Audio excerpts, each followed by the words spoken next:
Good morning everybody. आज के इस लेक्चर में हम लोग क्लासिफिकेशन ऑफ कोलोइड्स को कंटिन्यू कर रहे हैं। पिछले लेक्चर में मतलब लेक्चर 7 में ये हम लोग डिस्कस कर चुके हैं कि कोलोइड्स के कितने टाइप्स हो सकते हैं और उनका क्लासिफिकेशन का जो बेसिस था हमारा वो था कि जो डिस्पर्स्ड फेज है, डिस्पर्सन मीडियम है, उनका फिजिकल स्टेट क्या है। हो सकता है कि सॉलिड हो, लिक्विड हो, गैस हो, दोनों का फेज तीनों में से कोई हो सकता है।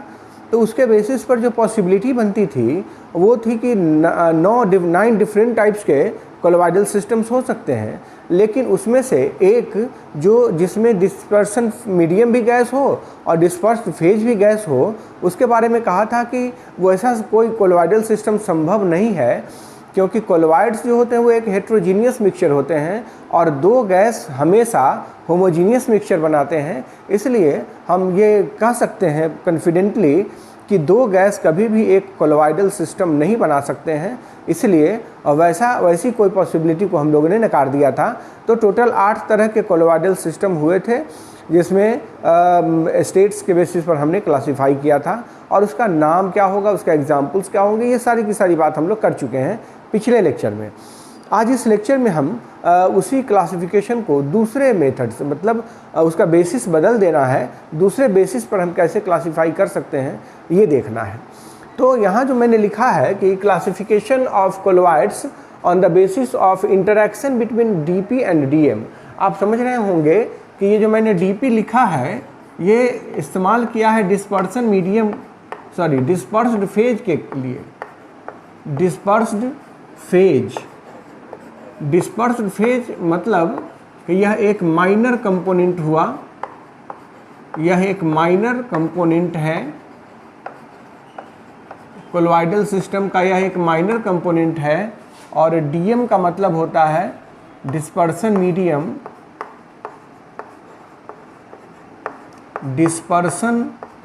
मीडियम,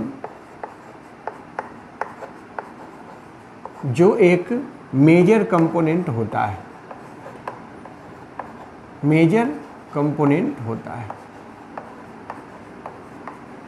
तो मेजर कंपोनेंट अगर लिक्विड है तो यहाँ बात हो रही है वैसे कोलोइडल सिस्टम के लिए जिसमें जो डीएम है वो लिक्विड है, डिस्पर्सन मीडियम जो है वो लिक्विड है, मेजर कंपोनेंट जो है लिक्विड है, जो बल्क पार्ट है वो लिक्विड है। तो हम उस लिक्विड को अगर मानते हैं तो उसके बेसिस पर क्लासिफिकेशन करना है हमें कोलोइड्स का, और उसके बेसिस पर कोलोइड्स को 2 कैटेगरी में बांटा गया है। एक है lyophilic colloids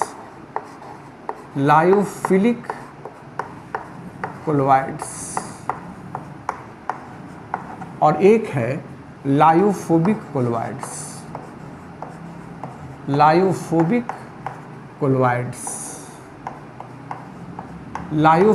colloids and lyophobic colloids 2 different types के कोलोइड्स हैं हमारे पास। तो लायोफिलिक में देखिए यहाँ जो शब्द है लायो, इसका मतलब होता है लिक्विड। लायो का मतलब लिक्विड है, फिलिक का मतलब होता है loving,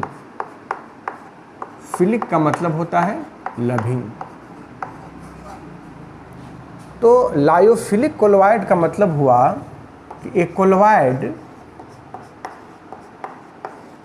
colloid in which there is attractive interaction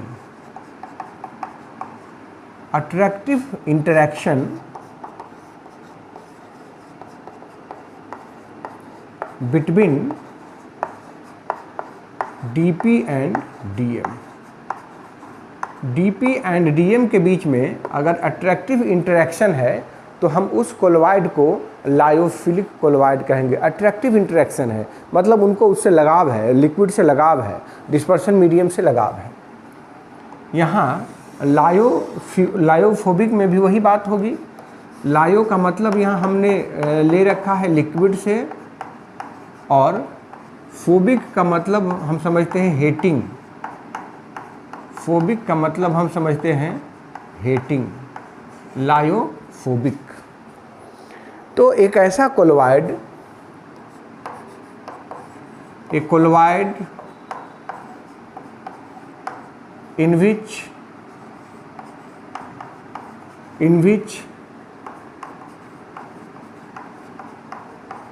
there is no interaction,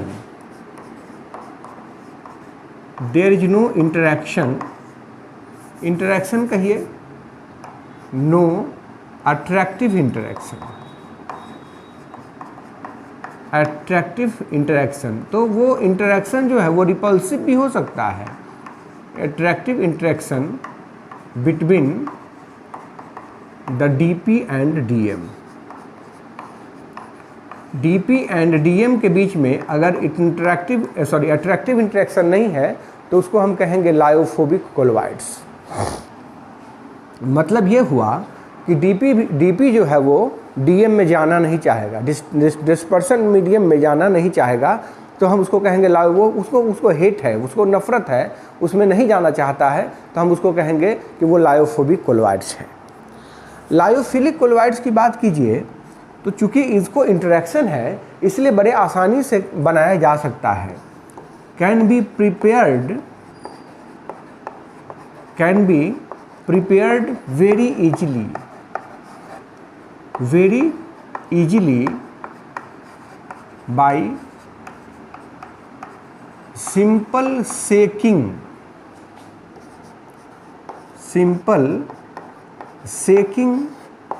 DP with DM। DP और DM को केवल सेक कर दीजिएगा सिंपली, तो हमारा लायोफिलिक कोलोइड बन जाएगा। बड़ा आसान होता है इसको बनाना, लेकिन यहाँ ऐसा होगा नहीं। Special methods are used for their preparation. इनके प्रिपरेशन के लिए हमको स्पेशल मेथड की ज़रूरत होती है। And to stabilize them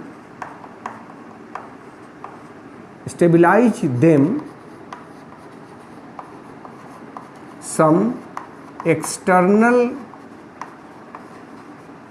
substances are needed।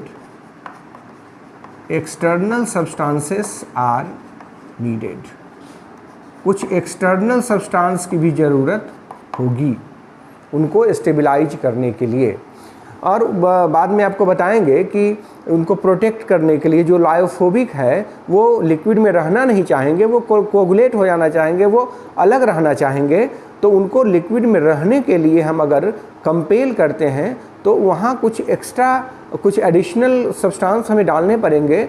और कभी कभी तो उसमें प्रोटेक्टिंग कोलोइड्स जो है लायोफिलिक कोलोइड डाल दिया जाता है। बाद में हम पढ़ाएंगे भी आपको इसके बारे में कि प्रोटेक्टिंग कोलोइड्स डाल दिया जाता है ताकि वो प्रोटेक्टेड हो जाए, कोगुलेट ना हो और वो लिक्विड में रहें। इसके लिए वहाँ हम कुछ एडिशनल सब्सटेंस की ज़रूरत पड़ती है हमें, और वहाँ हम डालते हैं। ये जो लायोफिलिक कोलोइड्स हैं उनका सॉल्वेशन टेक्स प्लेस इजीली। इनका सॉल्वेशन बड़े आसानी से हो जाता है। In case of water we can say that hydration takes place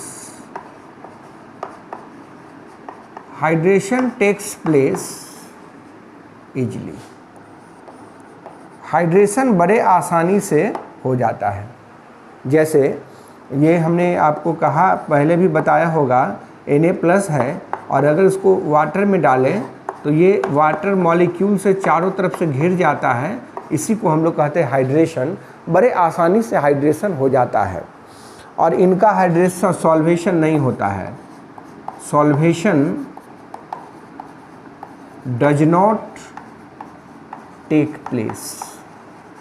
इनका सॉल्वेशन बड़े आसानी से नहीं होता है। उनको स्टेबलाइज करने के लिए हमको एक्सटर्नल कोई सब्सटेंस की ज़रूरत पड़ती ही पड़ती है, उनका सॉल्वेशन आसानी से नहीं होता है। समझ सकते हैं कि यहाँ पर टिंडल इफेक्ट जो है वो हार्डली शो करेगा, hardly shows Tyndall effect. Tyndall effect हम लोग बाद में पढ़ेंगे भी।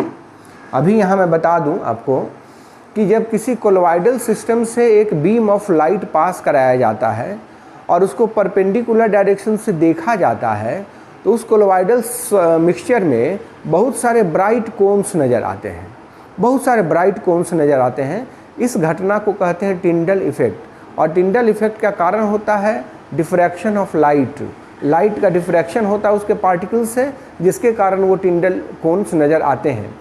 तो यहाँ पर लिखा है कि हार्डली शोज टिंडल इफेक्ट, मतलब टिंडल इफेक्ट के बारे में बता दूं कि यह कोलॉइड्स का एक बड़ा ही स्ट्राइकिंग प्रॉपर्टीज है, बड़ा ही इंपॉर्टेंट प्रॉपर्टीज है। जो भी कोलॉइड्स होंगे वो टिंडल इफेक्ट शो करेंगे ही करेंगे, लेकिन लायोफिलिक के केस में कहा जाता है कि वो टिंडल इफेक्ट हार्डली शो करेंगे, मतलब नहीं शो करेंगे।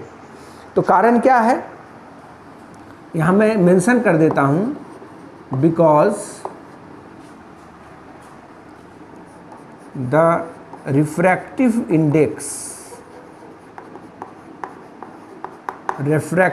indices of dp and dm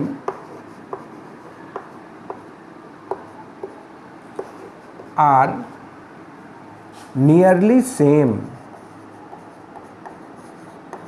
dp and dm का जो रिफ्रैक्टिव इंडेक्स है वो लगभग बराबर होता है, इसलिए लायोफिलिक कोलॉइड्स टिंडल इफेक्ट बहुत ही मुश्किल से शो करते हैं।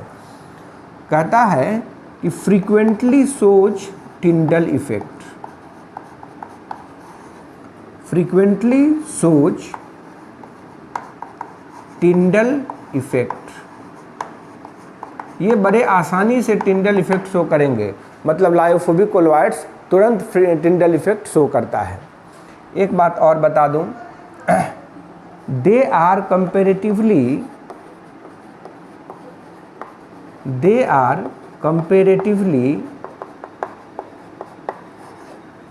मोर स्टेबल, ये ज़्यादा स्टेबल होते हैं। And sometime it is used to protect a lyophobic colloid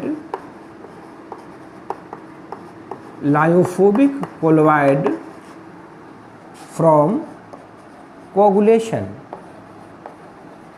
coagulation में बताता हूँ, ये टॉपिक भी है, बाद में पढ़ना है, लेकिन यहाँ मैं आपको समझा देता हूँ कि कोगुलेशन होता क्या है। कि जैसे दूध, मिल्क लिया हमने, उसमें 2 बूंद नींबू का रस डाला, तो क्या होगा, उसका बटर सब अलग हो जाएगा, पानी अलग हो जाएगा, इसी को कहते हैं कोगुलेशन। अंडा को बॉयल करते हैं, अंडा के भीतर की जो लिक्विड वो सॉलिडिफाई हो जाता है, इसको कहते हैं कोगुलेशन। थक्का जम जाना, कोगुलेट कर जाना, फ्लकुलेट कर जाना, ये कहलाता है कोगुलेशन। तो यहाँ पर मैं ये कह रहा हूँ कि जो लायोफिलिक कोलॉइड्स होते हैं वो बहुत स्टेबल होते हैं, कंपैरेटिवली लायोफोबिक के मुकाबले बहुत स्टेबल होते हैं। तो कभी कभी क्या, हमेशा एक लायोफोबिक कोलॉइड को कोगुलेशन से, लायोफोबिक कोलॉइड बहुत अनस्टेबल होते हैं, थोड़ा सा डिस्टर्बेंस अगर उसमें होगा तो वो कोगुलेट कर जाएंगे। तो कोगुलेशन से बचाने के लिए उसमें थोड़ा सा लायोफिलिक कोलॉइड्स मिला दिया जाता है, इसीलिए लायोफिलिक कोलॉइड्स को हम लोग प्रोटेक्टिंग कोलॉइड भी कहते हैं, प्रोटेक्टिंग कोलॉइड्स भी कहते हैं। लायोफिलिक कोलॉइड्स को प्रोटेक्टिंग कोलॉइड्स भी कहते हैं।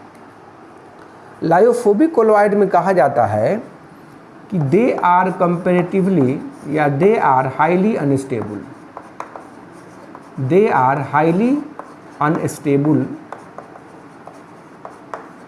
And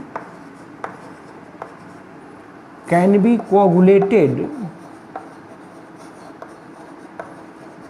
coagulated by simple disturbance simple disturbance से भी हम इसको कोगुलेट कर सकते हैं। ये बड़ा ही अनस्टेबल होता है लायोफोबिक कोलोइड्स। तो ये मैंने लायोफिलिक और लायोफोबिक के बारे में बताया। और भी कुछ बातें हैं, मैं पहले थोड़ा सा जगह खाली कर लेता हूँ कि लायोफिलिक और लायोफोबिक को और भी थोड़ा और करीब से समझ लें कि लायोफिलिक कोलोइड्स और लायोफोबिक कोलोइड्स में बातें क्या क्या है, क्या डिफरेंसेस हैं, क्या सिमिलरिटीज़ हैं, ये समझना है। तो एक बार फिर से टेबल बना लेना है। इधर लायोफिलिक कोलोइड्स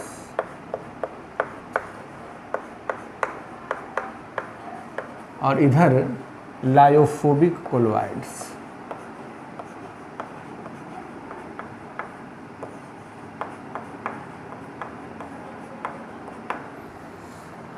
तो अगली बात हम इसमें कर सकते हैं कि जो लायोफिलिक कोलोइड्स हैं उनका अगर हम एक बार कोगुलेशन करा देते हैं, फिर अगर हम दोबारा लायोफिलिक कोलोइड्स बनाना चाहते हैं तो बना सकते हैं। जितनी बार चाहें हम कोगुलेशन के बाद उसको आसानी से कोलोइड में कन्वर्ट कर सकते हैं। इसीलिए लायोफिलिक कोलोइड्स को रिवर्सिबल कोलोइड्स कहा जाता है। सुनिए, after coagulation,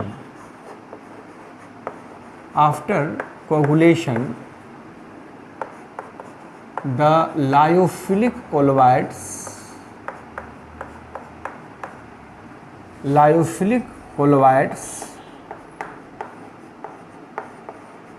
can be reconverted into the colloidal sol,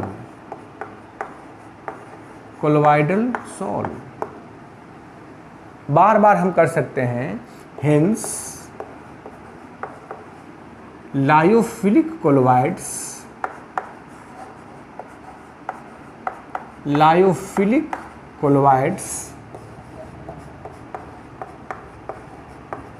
are also known as the reversible colloids। उसको रिवर्सिबल कोलोइड भी कहा जाता है, क्योंकि हम जितनी बार चाहें कोगुलेशन के बाद उसको आसानी से कन्वर्ट कर सकते हैं कोलोइड में, इसलिए हम उसको रिवर्सिबल कोलोइड भी कहते हैं।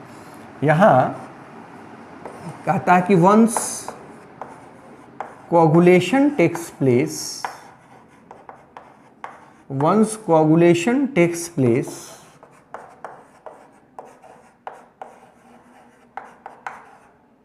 these colloids cannot be reconverted into the colloidal sol। उसको कोलोइडल सॉल में रिकन्वर्ट नहीं किया जा सकता है, इसलिए हम लायोफोबिक कोलोइड्स को इररिवर्सिबल कोलोइड्स कहते हैं। लायोफोबिक कोलोइड्स को हम इररिवर्सिबल कोलोइड्स भी कहते हैं। तो ये रिवर्सिबिलिटी की बात हुई। एक और भी बात बता दूं कि कोगुलेशन जो इसका कराना है, अगर coagulation of these colloids, lyophilic colloids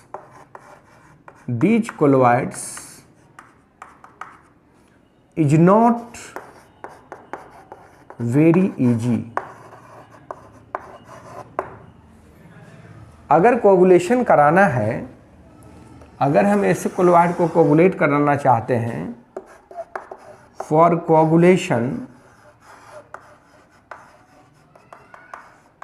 coagulation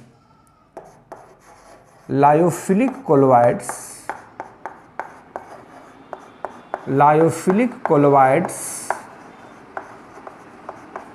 must be boiled with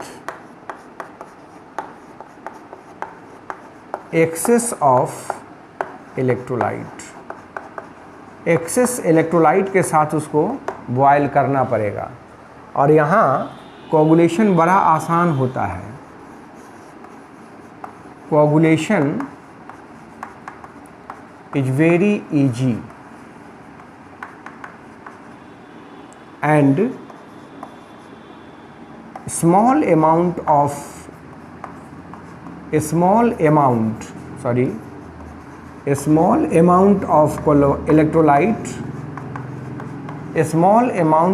electrolyte can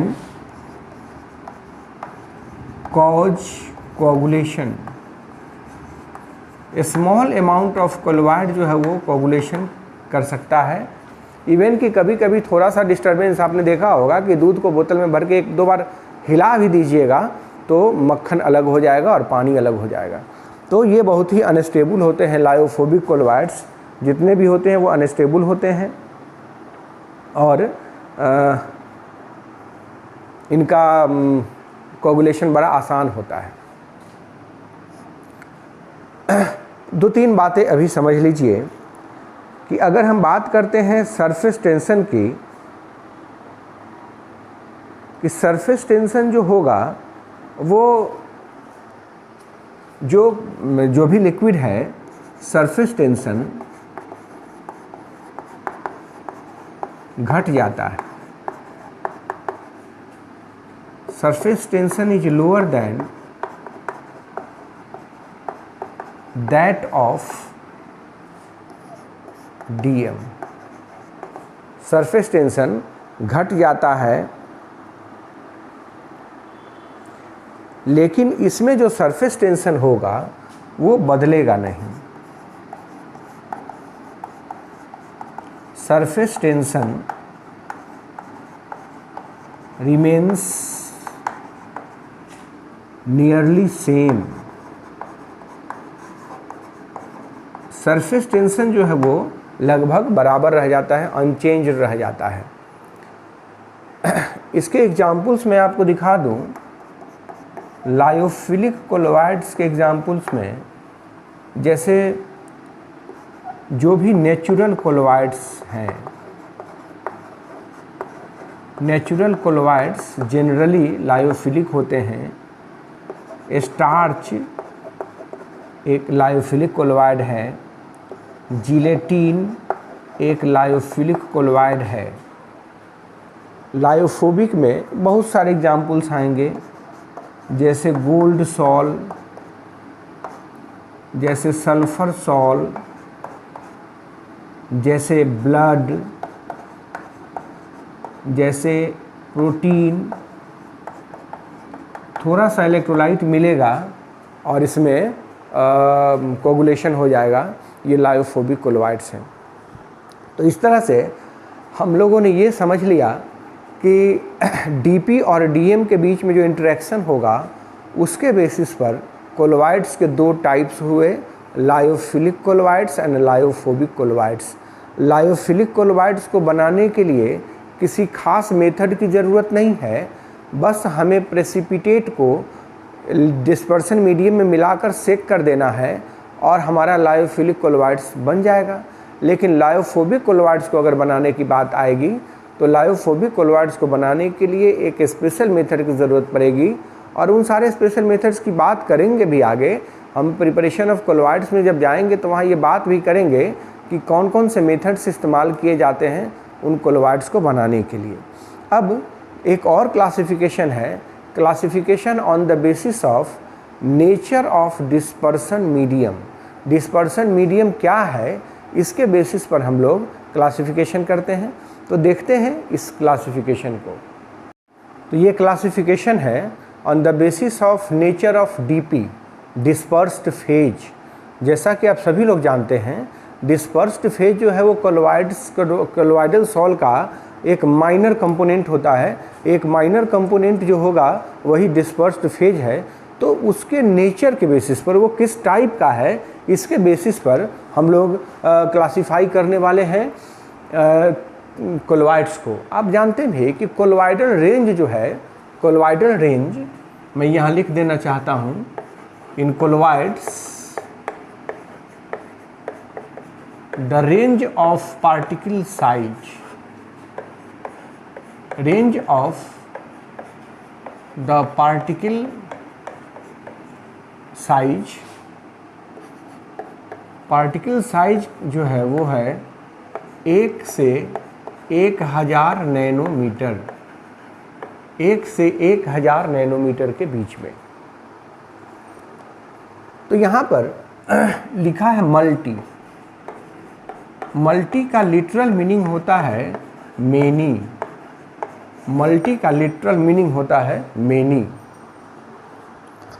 तो सपोज कीजिए हम एक उदाहरण लेना चाहते हैं, गोल्ड की बात करते हैं। सपोज गोल्ड एटम, अगर हम गोल्ड एटम की बात करते हैं तो गोल्ड का जो रेडियस होगा वो 10⁻⁻10 मीटर के रेंज का होगा।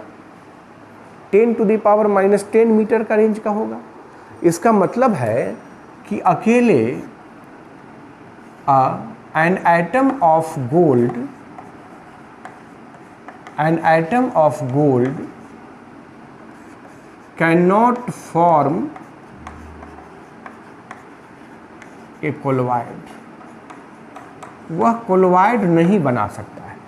गोल्ड का एक एटम कोलोवाइड नहीं बना सकता क्योंकि उसका रेंज है ही नहीं उसमें, because it is the smaller than nanometer, smaller than 1 nanometer. तो इसका यह मतलब हुआ कि अगर बहुत सारे गोल्ड के एटम एक दूसरे के साथ मिल जाएं तो उसका साइज जो है वो नैनोमीटर में हो जाएगा। आप समझ रहे हैं कि अगर 1000 गोल्ड एटम्स एक दूसरे से चिपक जाए तो वो नैनो रेंज में आ जाएगा। तो हम ये कह सकते हैं हेंस many gold atoms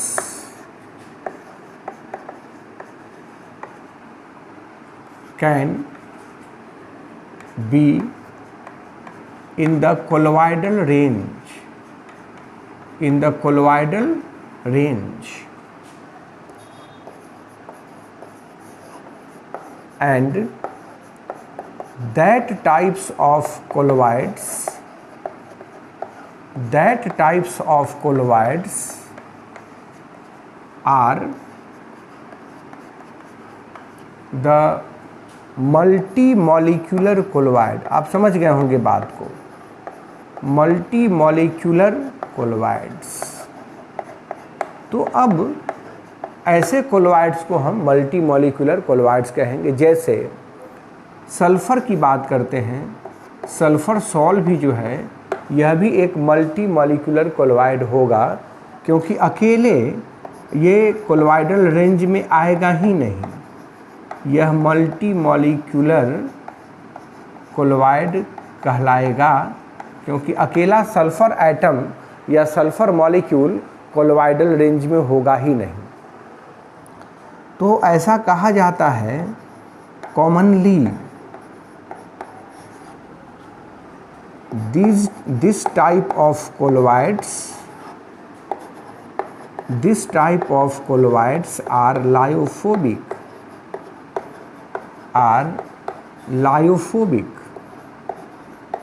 इस तरह के जो कोलोइड्स होते हैं वो लायोफोबिक होते हैं। ठीक बात है। दूसरा टाइप है मैक्रोमोलिक्यूलर कोलोइड्स, मैक्रोमोलिक्यूलर कोलोइड्स। दूसरे टाइप का कोलोइड है मैक्रोमोलिक्यूलर कोलोइड। तो यहाँ जो शब्द लिखा हमने मैक्रो, इसका मतलब होता है बिगर। मैक्रो का मतलब होता है बिगर, बहुत बड़ा। तो एक ऐसा मॉलिक्यूल जो खुद में नैनो रेंज में हो, एक ऐसा मॉलिक्यूल जिसके खुद का साइज नैनो रेंज में हो, कोलॉइडल रेंज में हो, तो वैसा कंपाउंड, वैसा मॉलिक्यूल एक कोलॉइड बनाएगा और हम उसको कहेंगे मैक्रोमॉलिक्यूलर कोलॉइड। तो हम ये कह सकते हैं कि if A molecule is itself in the nano range, अगर वो खुद में नैनो रेंज में है कोई मॉलिक्यूल, then that molecule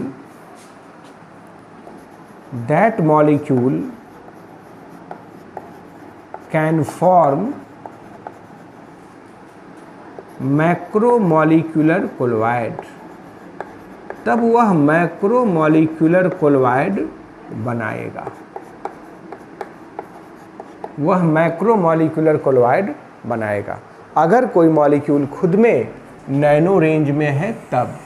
अगर नैनो रेंज से छोटा है तो 2-4 मॉलिक्यूल्स मिलेंगे या 1000 मॉलिक्यूल्स मिलेंगे, तब तो वो मल्टी मॉलिक्यूलर हो जाएगा। लेकिन अगर खुद में कोई मॉलिक्यूल नैनो रेंज में है तो वह मैक्रोमॉलिक्यूलर कोलॉइड बनाएगा। जैसे न्यूक्लिक एसिड हमारे बॉडी में मैक्रोमॉलिक्यूल्स होते हैं, एंजाइम्स मैक्रोमॉलिक्यूल्स होते हैं, या पॉलीमर्स कुछ ऐसे हैं, सिंथेटिक पॉलीमर्स, ये सब मैक्रोमॉलिक्यूल्स होते हैं। ये सारे के सारे मैक्रोमॉलिक्यूल्स हैं और इन मैक्रोमॉलिक्यूल्स के कारण जो कोलॉइड बनेगा वो कहलाएगा मैक्रोमॉलिक्यूलर कोलॉइड। नाम से ही जाहिर है कि एक बड़ा मॉलिक्यूल जो खुद से नैनो रेंज में है वह अगर कोलॉइडल सॉल्ट बनाता है तो उसको कहेंगे मैक्रोमॉलिक्यूलर कोलॉइड। और तीसरा है एसोसिएटेड कोलॉइड। एसोसिएटेड कोलॉइड ये बड़ा मज़ेदार है, इसको समझिए। एसोसिएटेड कोलॉइड्स कहता है कि एक ऐसा कंपाउंड, एक compound that behaves like true solution at lower concentration true solution की तरह बिहेव करता हो but becomes colloid as concentration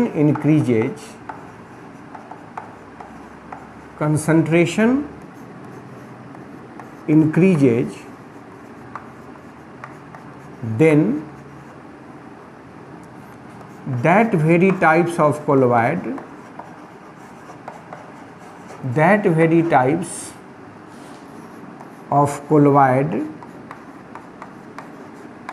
is the associated colloid। उसको हम एसोसिएटेड कोलॉइड कहेंगे। एग्जाम्पल समझाऊंगा तो पता चलेगा। जैसे साबुन, soap behaves like the true solution in water at very lower concentration। अगर कंसंट्रेशन बहुत कम है तो उस लोअर कंसंट्रेशन पर वह ट्रू सॉल्यूशन के जैसा बिहेव करेगा,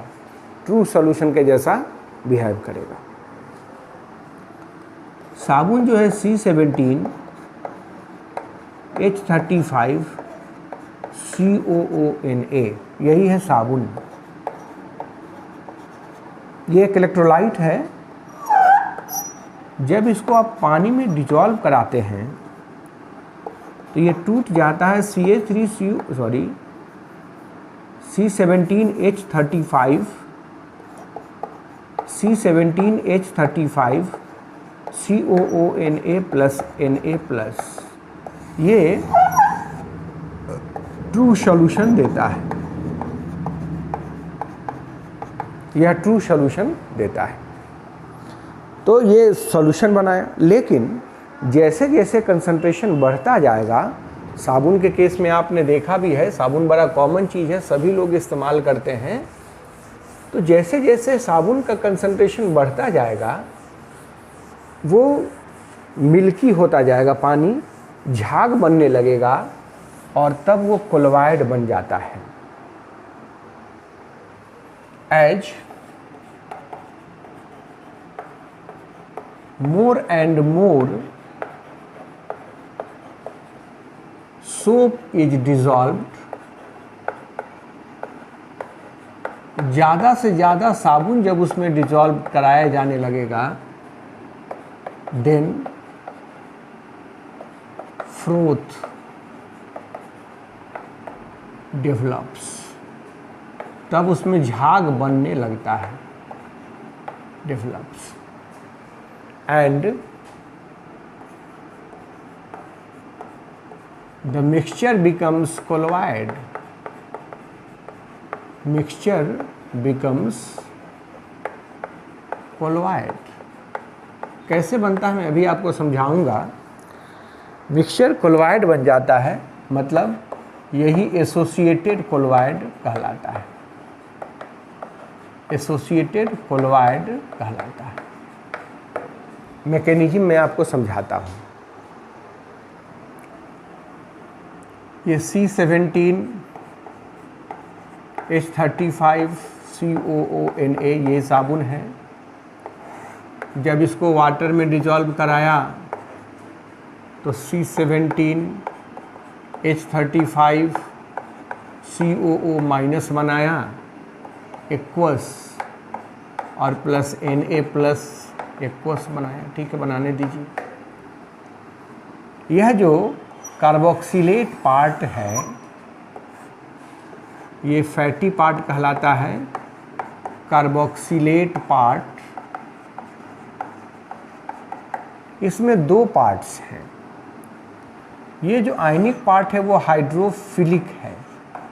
चूँकि आयनिक है तो पोलर सॉल्वेंट में हाइड्रोफिलिक, ये हाइड्रोफिलिक पार्ट है आयंस के कारण। और जो हाइड्रोकार्बन होते हैं वो हाइड्रोफोबिक होते हैं, वो हाइड्रोफोबिक होते हैं, क्योंकि हाइड्रोकार्बन जो होता है वो हाइड्रोफोबिक होते भी हैं। तो लोअर कंसंट्रेशन पे जो भी इसका हाइड्रोफोबिक पार्ट है वो भीतर की तरफ बाहर की तरफ रहेगा, और जो हाइड्रोफिलिक पार्ट है वो अंदर की तरफ रहेगा।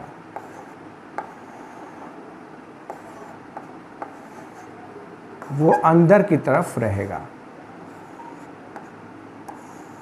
जो हाइड्रोफिलिक पार्ट है वो अंदर की तरफ रहेगा। मैं ये लिख देता हूँ, at lower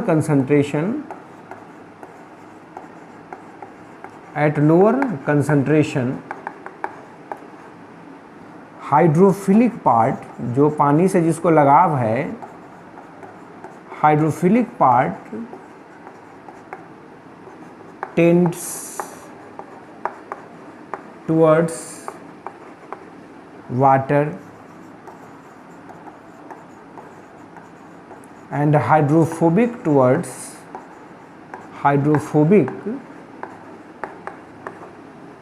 away from water। Water से ये दूर जाएगा क्योंकि हाइड्रोफोबिक है। धीरे धीरे कंसंट्रेशन बढ़ाएंगे, कंसंट्रेशन इंक्रीजेज और कंसंट्रेशन इंक्रीजे बढ़ते बढ़ते reaches to CMC critical micelle concentration. एक कंसंट्रेशन है जिस पर मिशेल बनेगा, एसोसिएटेड कोलोइड बनेगा। जैसे ही वहाँ ऐसा होगा, सारा का सारा पोलर पार्ट, चूँकि बहुत ज़्यादा पोलर पार्ट आ जाने से वहाँ रिपल्सन होगा और सारे के सारे पोलर पार्ट जो हैं वो बाहर की तरफ हो जाएंगे और नॉन पोलर पार्ट्स भीतर की तरफ हो जाएगा।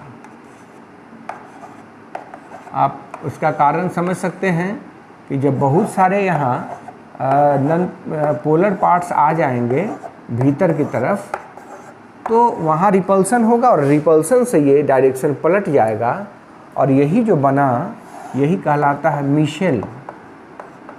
मिशेल कहलाता है और यह एक एसोसिएटेड कोलोइड है, एसोसिएटेड कोलोइड।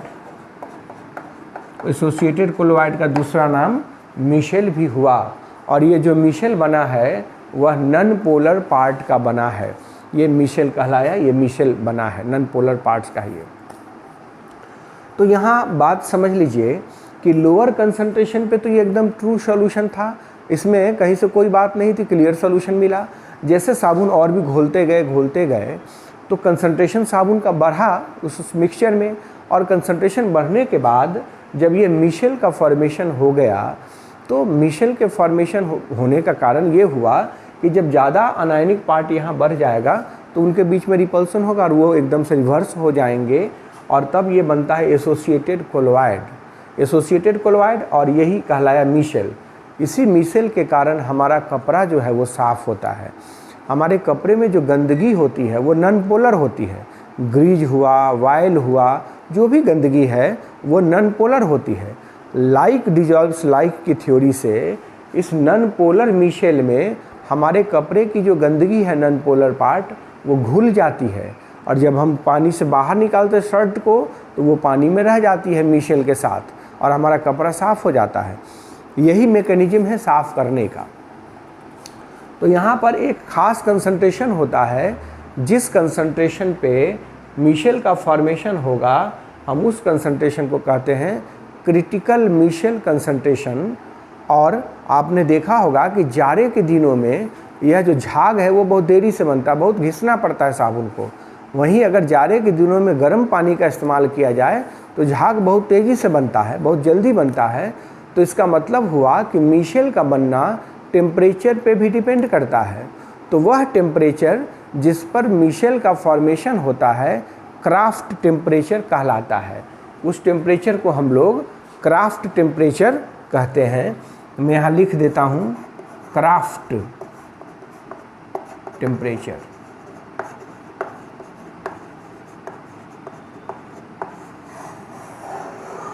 Craft temperature.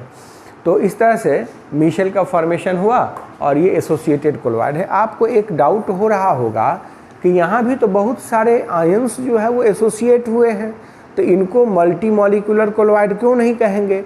तो मल्टी मॉलिक्यूलर कोलोइड के डेफिनेशन में मैंने बताया था कि वहाँ न्यूट्रल आइटम्स या मॉलिक्यूल्स एसोसिएट होते हैं और यहाँ पर जो एसोसिएशन हुआ है वो आयंस का एसोसिएशन हुआ है। इसलिए यह कोलोइड मल्टी मॉलिक्यूलर कोलोइड से अलग है। इसको हम मल्टी मॉलिक्यूलर कोलोइड नहीं कह सकते हैं, ये मल्टी मॉलिक्यूलर कोलोइड से डिफरेंट है, ये एसोसिएटेड कोलोइड है, इसको मिशेल भी कहते हैं। और इसी तरीके से जब हम आप डिटर्जेंट या सोप का इस्तेमाल करते हैं तो हमारे जो कपड़े साफ़ होते हैं उसके पीछे मैकेनिज्म यही होती है, मिशेल का फॉर्मेशन होता है। और मिशेल के फॉर्मेशन में मतलब वो जो बना है मिशेल वो नॉन आयनिक पार्ट का बना है और उस नॉन आयनिक पार्ट में हमारा जो गंदगी है, कपड़े की गंदगी हमारी, वो डिज़ोल्व हो जाती है और वो कपड़े से दूर हो जाती है। ये मिशेल का फॉर्मेशन हुआ, कपड़े साफ़ होने का एक मैकेनिज्म है। तो आज मैंने आपको क्लासिफिकेशन पूरा कंप्लीट कर दिया है, कोलोइड्स का क्लासिफिकेशन। अब कोलोइड्स के प्रिपरेशन और उसके प्रॉपर्टीज़ की बारी है, तो वो हम लोग नेक्स्ट लेक्चर में इसको देखेंगे। ये लेक्चर बहुत लंबा हो रहा है और फिर से वही पुरानी बात, अगर हमारे नए व्यूवर्स हमें देख रहे हैं, सुन रहे हैं, तो उनसे एक रिक्वेस्ट है कि आप इस चैनल को सब्सक्राइब करें और अगर वीडियो अच्छा लगता है तो लाइक देना न भूलें लाइक देना न भूलें और बेल आइकन को तो प्रेस कर ही ले ताकि आपको ससमय नोटिफिकेशन मिलता रहे। और हम तरह तरह के वीडियो एजुकेशनल इंफॉर्मेटिव वीडियोज़ यहाँ इस चैनल पे लाते रहते हैं और आपके आपके हेल्प की ज़रूरत है तो आप इस चैनल को सब्सक्राइब करें और लाइक देना न भूलें। फिर से मुलाकात होगी अगले लेक्चर में। धन्यवाद।